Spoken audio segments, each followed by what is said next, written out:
dificultar a destruição de provas, o cometimento de novos crimes enquanto o caso não é julgado e evitar a fuga de acusados em um processo criminal. Mas atualmente a execução das medidas cautelares é prejudicada pela burocracia. Um policial não pode ir a uma outra cidade para prender alguém.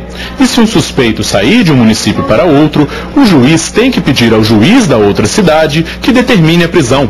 Um processo tão demorado que muitas vezes o acusado consegue fugir.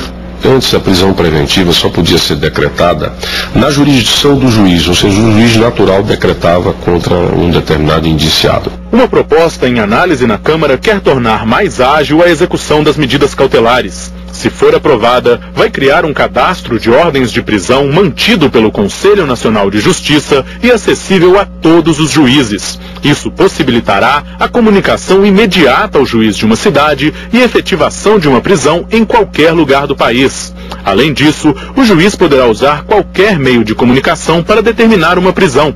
Atualmente, ele só pode dar essa ordem por telegrama ou telefone. A variedade de medidas cautelares também aumentará. E só para crimes dolosos com pena máxima superior a 4 anos, ou nos casos em que haja violência doméstica contra mulheres, crianças, idosos ou incapazes, é que poderá ser pedida a prisão preventiva. Em relação às cautelares, a gente cria novas cautelares.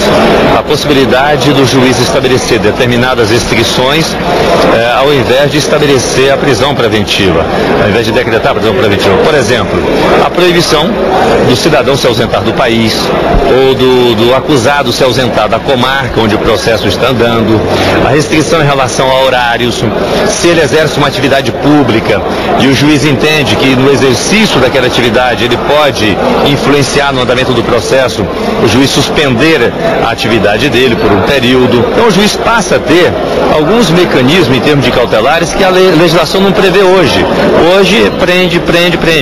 Isso é um grande avanço. Hoje a gente sabe que a movimentação do crime, em todos os sentidos, ela é muito ágil, pelos instrumentos, pela circulação, e há agora a abertura da competência da autoridade policial e da autoridade judicial que expediu um mandado através do banco administrado pelo Conselho Nacional de Justiça, vai conferir não só agilidade, como um instrumento muito forte a essa situação que a pessoa vê. Não adianta decretar as prisões e nós não conseguirmos efetivá-las. Bom, são 8h30. Deputado, a carta capital dessa semana, sob o título É Só o Começo, levanta suspeitas sobre as origens de tudo. Acusa a mídia de ter embarcado na onda de que tudo teria começado na CPI do Mensalão, quando, segundo a revista, na realidade, tudo teria começado na época das privatizações do governo tucano, a ponta do iceberg. A matéria vai explicando como é que essas coisas começaram e terminaram envolvendo Celso Pitta, Naginarras, Daniel Dantas, etc.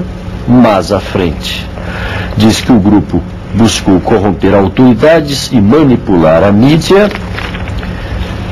Tem uma entrevista grande aqui com o ministro Tássio Genro.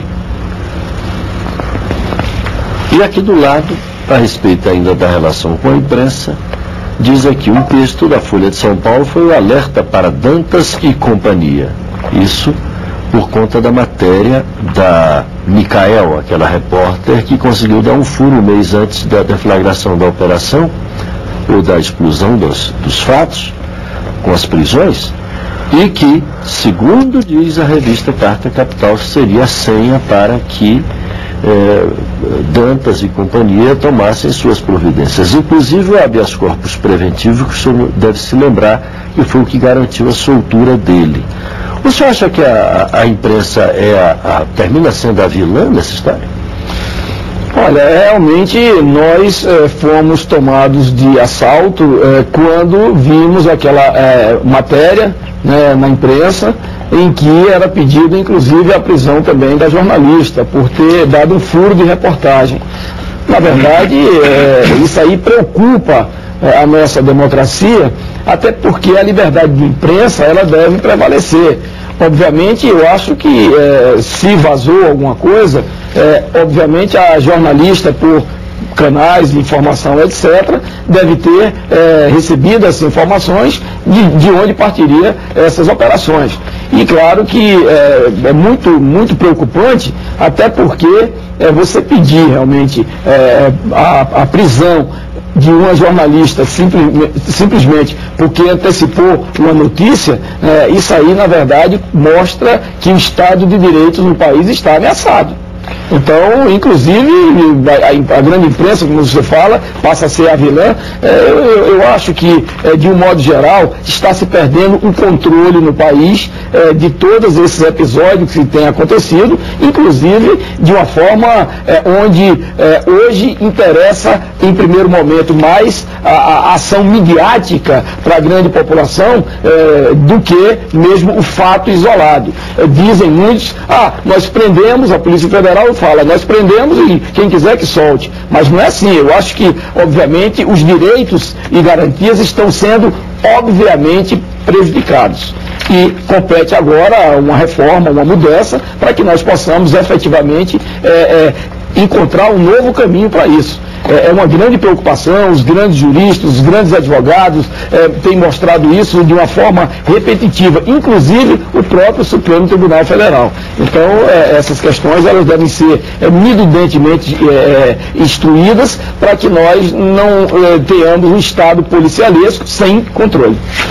Bom, nós temos ainda a questão das algemas, a questão da relação da Polícia Federal com o Supremo. Nós vamos tratar disso daqui a pouco. Adriana. Veja no próximo bloco. Lei garante incentivo fiscal para quem recebe turistas estrangeiros. E mais notícias dos jornais. A gente volta já já.